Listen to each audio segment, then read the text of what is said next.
हमें जो मेहनत करनी है वो सही डायरेक्शन में करनी है और कम मेहनत में ही सफलता ले लेनी है। तो इस चीज़ को ध्यान में रखते हुए हमने ये PDF तैयार किया है और आपको उतना ही कंटेंट दूंगा जितना से आपका एग्ज़ाम तरीके से निकल जाए। तो इस बात को ध्यान में रखते हुए चलिए अभी देखते हैं। ये भारतीय इतिहास जो है अध्ययन की दृष्टि से, सुविधा की दृष्टि से थोड़ा सरलता हो पढ़ने में, इसलिए इसे हम 3 भाग में बांटते हैं। ये सबको पता है, प्राचीन काल इतिहास, मध्यकालीन इतिहास और आधुनिक भारत। तो ये 3 पार्ट जो है इसके, इन 3 पार्ट्स को भी और अलग अलग पार्ट में तोड़ा गया है जिससे कि पढ़ने में थोड़ी सुविधा हो। जैसे कि देखिए प्राचीन काल भारत को यहाँ 4 भाग में तोड़ा गया है।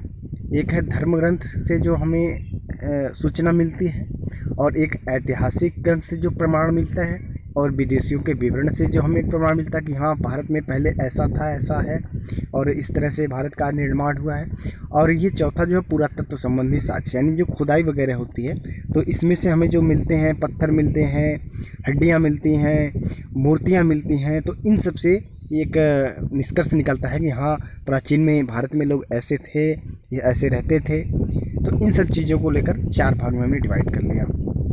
अब 4 भाग में जो डिवाइड कर लिए तो हम धर्म ग्रंथ वाले टॉपिक पे आते हैं। धर्म ग्रंथ में जैसे वेद हो गया, वेद में 4 वेद होते हैं, ऋग्वेद, यजुर्वेद, सामवेद और अथर्ववेद। तो ये जो हमारा पहला लेक्चर है इसमें हम वेद को कवर कर लेंगे, चारों वेद को अच्छे तरीके से कवर करेंगे और वीडियो के लास्ट में हम आपको एक क्विज कराएंगे। और क्विज में 15 क्वेश्चन है और इस 15 क्वेश्चन के आप अगर सही जवाब देते हैं तो आप मान के चलिए कि आपका जो ये धार्मिक ग्रंथ जो है प्राचीन काल भारत का, जो ये 4 पार्ट्स में से पहला पार्ट जो है आपका तैयार है। और हम ऐसे ऐसे कई लेक्चर लेंगे छोटे छोटे, और इन सारे लेक्चर्स को आप तरीके से समझ लेंगे ना तो आपको काफ़ी ज़्यादा बेनिफिट होगा। कोई भी एग्जाम देंगे आप तो एज वेल एज यहीं से क्वेश्चन मिल जाएंगे, ये मेरी गारंटी है। बस आप तरीके से ध्यान से इस लेक्चर को देखते चलिए। तो अब बात आती है वेद की, तो 4 वेद इधर हो गए। ऐतिहासिक ग्रंथ हो गए। ऐतिहासिक ग्रंथ में क्या क्या आते हैं, जैसे मैत्रेयनी है, और ये आपको थोड़ा मैं जूम कर देता हूँ, आपको दिख जाएगा, ये हमने अपने नोट से बनाया है।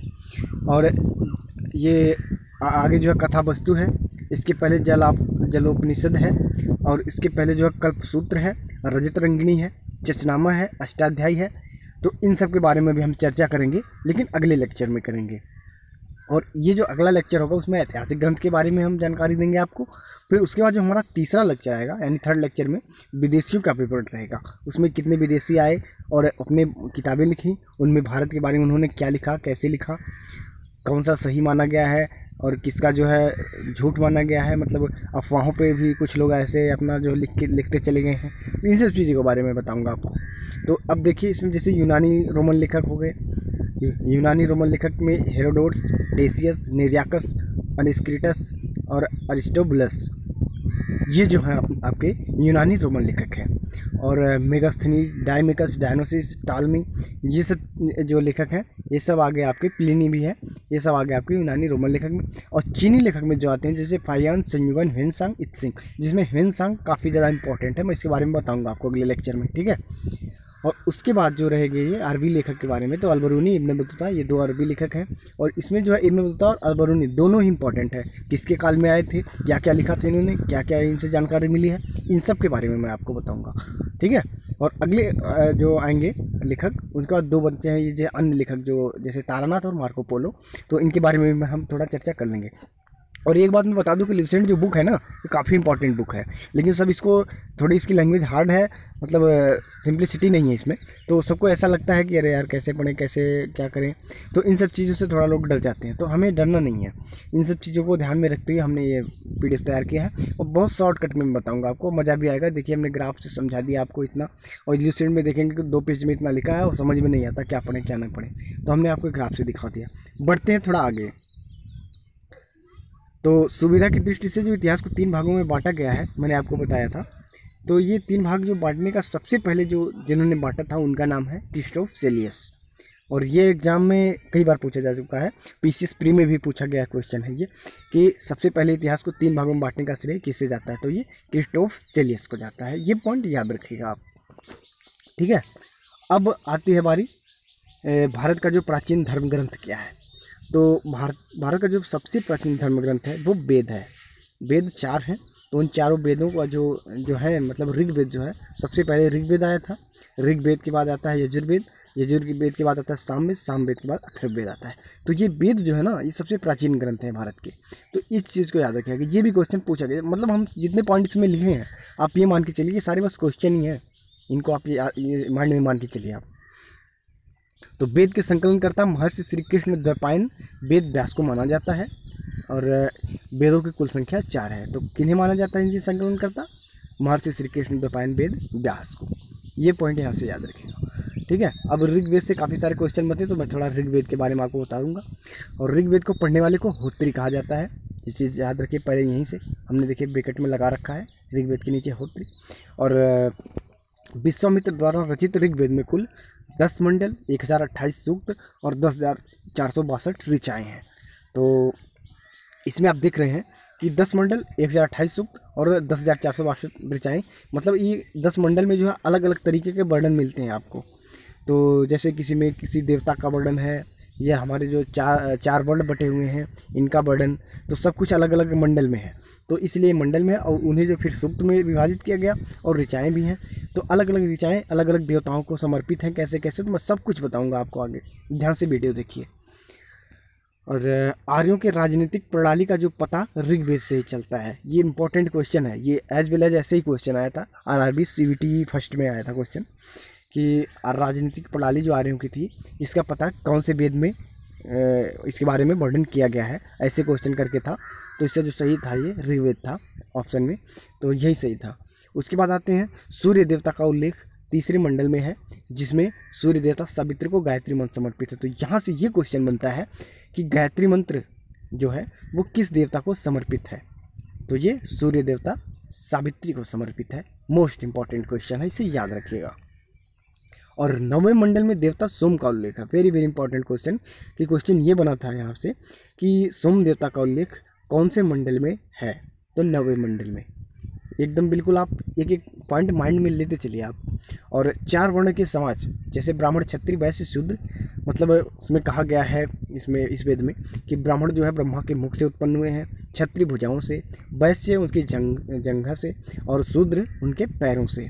तो इस प्रकार से जो वितरण हुआ है इसका जो वर्णन है वो 10वें मंडल में है। तो ये भी क्वेश्चन बना था कि 4 वर्ण जो बांटे गए हैं इनका वर्णन कौन से मंडल में है? तो ये 10वें मंडल में है, इसे याद रखिएगा। और ऋग्वेद में एक शब्द अधन्य आता है, इसका उच्चारण कई बार हुआ है इसमें, और इसका आशय क्या है? तो इसका अर्थ जो है वो गाय से है, अधन्य का मतलब गाय होता है। तो ये भी क्वेश्चन एकदम बिल्कुल ऐसे ही बना था, तो इसे भी याद रखिए। और वामनावतार का वर्णन भी ऋग्वेद में ही है, बहुत इंपॉर्टेंट पॉइंट है ये। वामनावतार का वर्णन कौन से वेद में? तो ऋग्वेद में है, ठीक है। इतने पॉइंट यहाँ से आप याद रखेंगे। और इंद्र के लिए 250 ऋचाएँ तथा अग्नि के लिए 200 ऋचाएँ हैं। तो अब ये क्वेश्चन यहाँ से जानते ऐसे बना था कि सबसे ज़्यादा ऋचाएँ जो समर्पित हैं वो किस देवता को हैं? तो इंद्र को है, याद रखिएगा। ऑप्शन में आपको अग्नि दे देगा और पशुपति क्या क्या ऐसे दे देगा।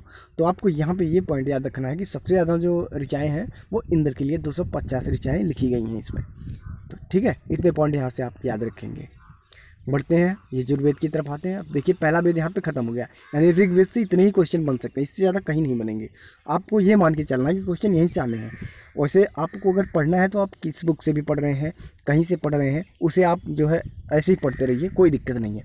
बस आप एग्ज़ाम से पहले हमारी इस लेक्चर को माइंड में रखिएगा और ऑब्जर्व कीजिए। आप खुद ऑब्जर्व करेंगे कि हाँ सारे क्वेश्चन जो है यहीं से बन रहे हैं, ठीक है।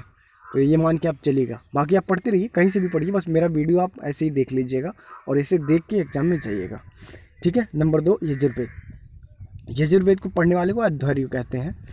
तो अध्वर्यु नहीं, अध्वर्यु होता है। और बलि के समय पढ़े जाने वाले मंत्रों एवं नियमों का उल्लेख जो है यजुर्वेद में, यानी कि ये जो बलि के समय मंत्रों का उच्चारण होता है, पता नहीं क्या क्या पढ़ते हैं सब, और ये सब जो भी मंत्र होते हैं इन सब का वर्णन यजुर्वेद में ही मिलता है। और यह पहला वेद है जो गद्य और पद्य दोनों में है। इन चारों में से एक ही ये वेद है जो गद्य और पद्य दोनों में। गद्य का मतलब जिसे कहानी की तरह लिखा जा सके, और पद्य का मतलब जिसे कविता की तरह पढ़ा जा सके। तो ये यजुर्वेद ऐसा है जो दोनों में है। ये भी क्वेश्चन ऐसे ही बना था, तो इसे याद रखिएगा। अब यहाँ से बस 2 पॉइंट हमें याद रखेंगे, इससे तक कुछ पढ़ना ही नहीं है इसमें। अब पॉइंट 3 पे आ जाइए आप। सामवेद।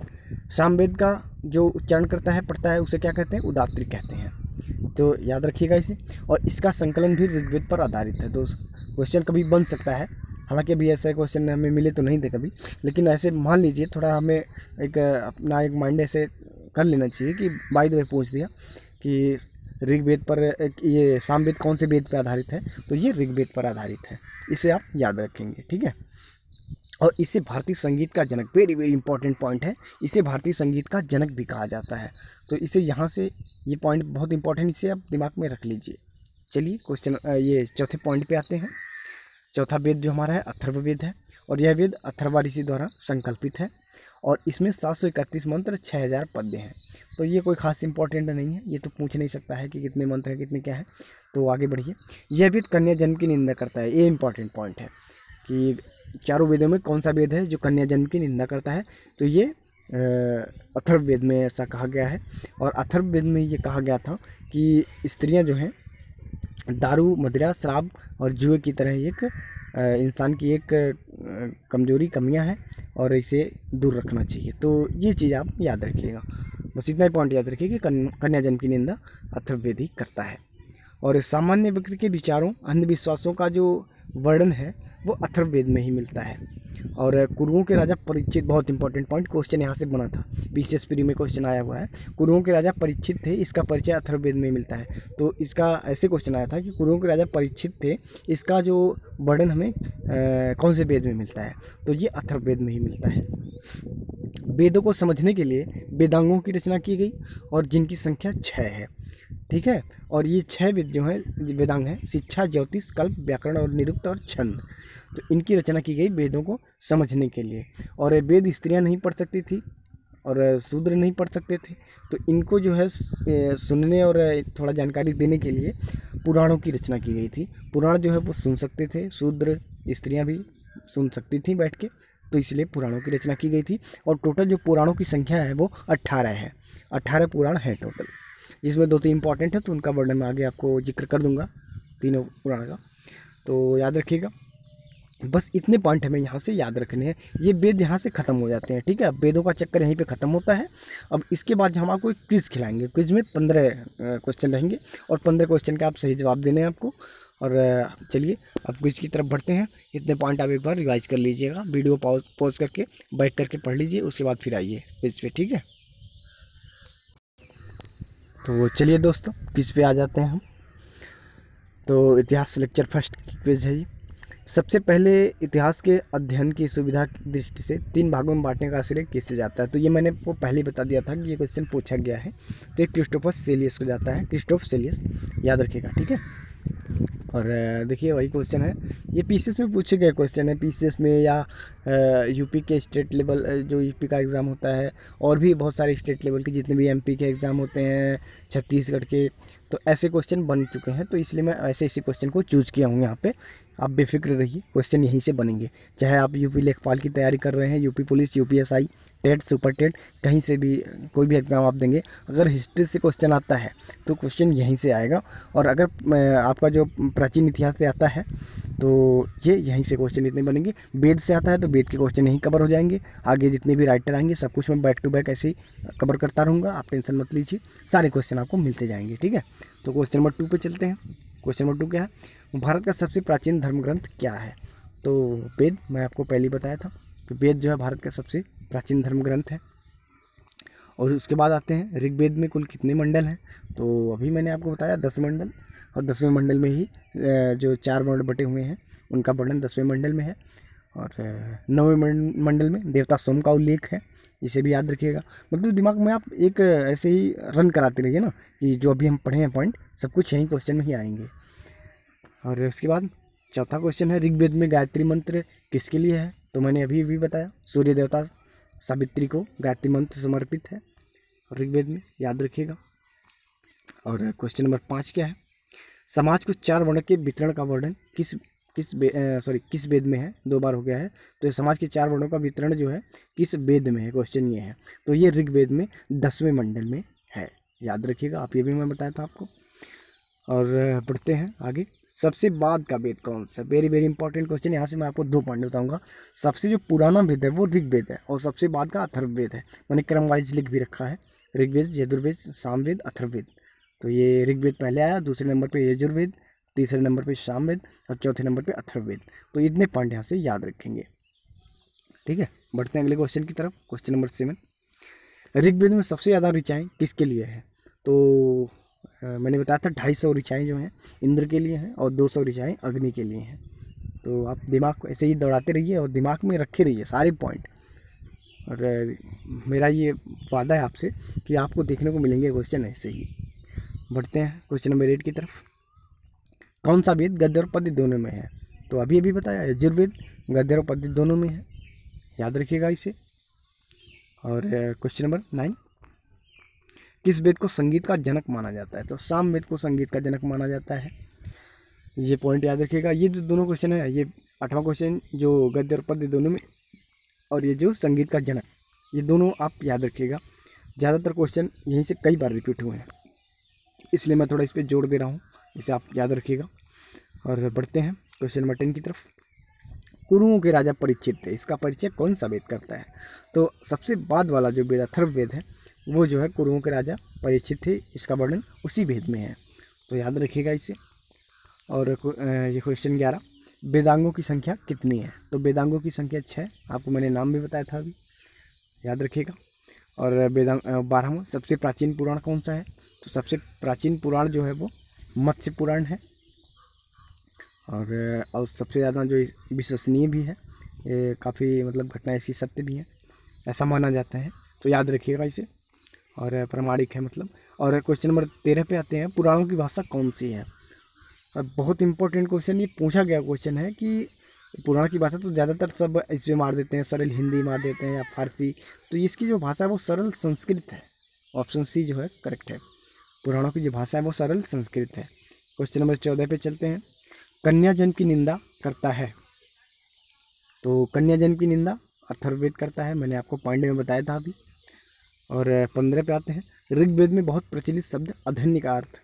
बहुत इंपॉर्टेंट क्वेश्चन, मैंने वहीं पे आपको कई बार बताया था। तो ये गाय जो है अधन्य से संबंधित है। तो ठीक है, थैंक यू दोस्तों, और चैनल को सब्सक्राइब कर लीजिए, शेयर कर लीजिएगा। और thanks for watching Tesla education.